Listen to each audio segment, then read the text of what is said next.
An upcoming summit and the deployment of the THAAD missile defense system in South Korea dominated discussions on Tuesday at a meeting in Beijing between the vice foreign ministers of the two countries. South Korea-China ties have frayed in recent months over the deployment of the powerful missile system, but the Moon Jae-in administration is hoping to rebuild those broken bridges. Connie Kim has more.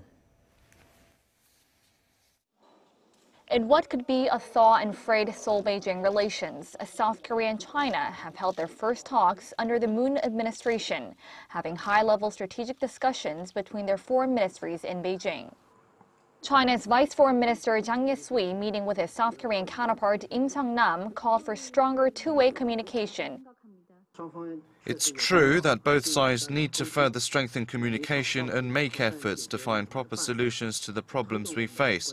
This has to happen for us to put bilateral relations back on track.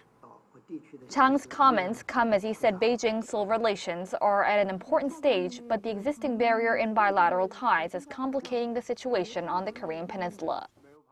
In response, Vice Minister Im said President Moon made clear that he will put more emphasis on bilateral ties and develop a strategic cooperative partnership with Beijing. After taking office, President Moon Jae-in stressed to the public that he will pay more attention to ROK-China relations and hopes to develop the ROK-China relationship to a substantial strategic and cooperative partnership. The two senior diplomats also discussed preparations for a Seoul-Beijing summit during the G20 summit next month in Germany, as well as THAAD. The meeting is the first in 16 months as ties between Seoul and Beijing have recently deteriorated over South Korea's sovereign decision to bring in the THAAD missile defense system.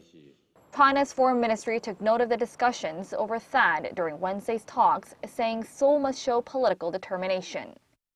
Installation of the THAAD system has been suspended until after an environment impact assessment, sending mixed signals to both Washington and Beijing.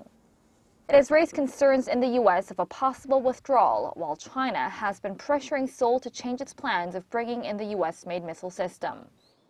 Critics say the situation has only complicated Seoul's stance between the world's superpowers. Connie Kim, Arirang News.